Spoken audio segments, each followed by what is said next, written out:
Ja. Vores tema er renæssance og reformation, og dertil vil jeg besvare på mit problemstilling, som lyder sådan her. Hvordan var det overordnede menneskesyn i renæssancen, og har det senere haft påvirkning på samfundets menneske? Jeg vil kigge på tekst 1. Her i starten, der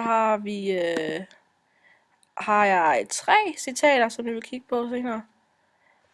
I den forrige tidsperiode, altså middelalderen, der var synet på mennesket mere bestemt af de kirkelige forestillinger.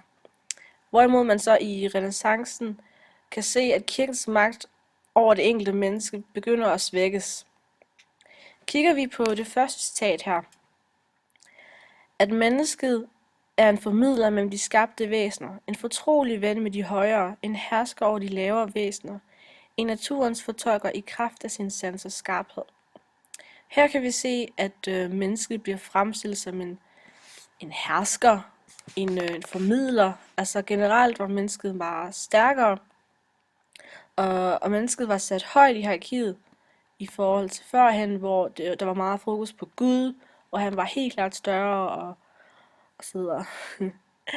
Yes, går vi lidt længere ned, har jeg et andet citat her. Derfor godtog han mennesket som et værk af ubestemt natur, satte det midt i verden. Jeg fokuserer på det der ubestemt natur. Den her stigende interesse for individet, det medførte så til, at man i højere grad sådan begyndte at dissekere menneskekroppen, for netop at få den her bredere forståelse af den menneskelige anatomi. Altså af det her ubestemte værk, det er mennesket, altså folk begyndte at ville vide mere, hvordan fungerede vores legemer, hvordan så kroppen ud under huden. Og også lige her til sidst står der satte det midt i verden. Altså igen, det der med mennesket bliver sat i centrum. Det bliver forstærket mere i mit tredje citat, som står her. Jeg har sat dig midt i verden, for at du derfor lettere kan se, hvad der findes i verden omkring dig. Igen her ser vi, hvordan mennesket, altså individet, kommer i centrum. Og det er generelt det, der bliver fokuseret på.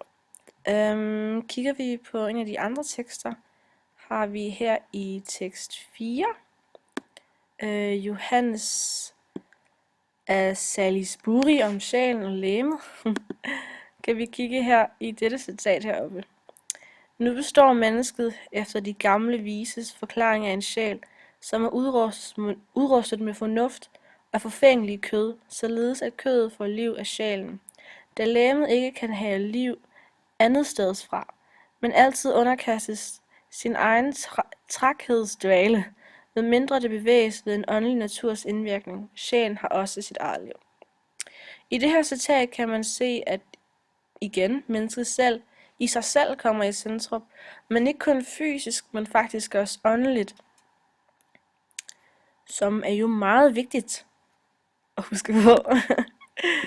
Ja, men mennesket som sagt var i stand til at forbedre sin egen situation, som så senere hen førte til den her udvikling af nye politiske idéer, som man så også kan se i dag.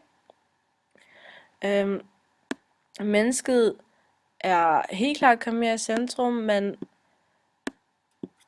kan se det for eksempel i religionen i dag.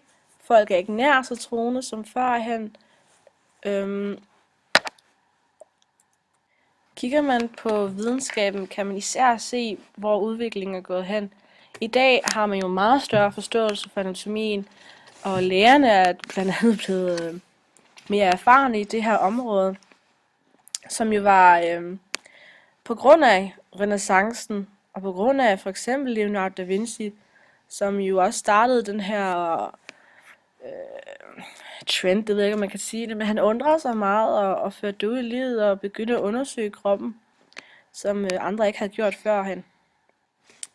Grunden til også, at folk begyndte at betvivle religionen, var jo på grund af alle de her forskellige videnskabsmænd, som opdagede nye ting. For eksempel Tycho Brahe, som jo fandt den her nye stjerne. Og også alt det med universet. Altså nogen mente, at at det var jorden, som I kan se her, som var i centrum, mens at det var de andre planeter, der gik rundt om os, hvorimod at andre mente, at det var solen, der var i centrum, og vi så roterede rundt om solen. Man kan faktisk også godt se på arkitekturen, hvordan folks holdning til Gud og religion har ændret sig. Her kan vi se en lidt nyere bygning, som ser meget moderne ud. Ikke meget moderne, men i forhold til den tidligere, som jeg lige noterer, hvor at det var meget høje bygninger og spidsetårne, som så pegede op mod himlen, og sådan stræbede efter at komme op mod Gud. Så ja, generelt i renæssancen, så kom mennesket i centrum, selve individet kom i midten. Teknologien blev forbedret, der kom nye idéer, og folk fik opdaget nogle nye ting, som blev meget nødvendige senere hen i livet. Så ja, det var en meget vigtig periode. Renæssancen. Yes. Farvel.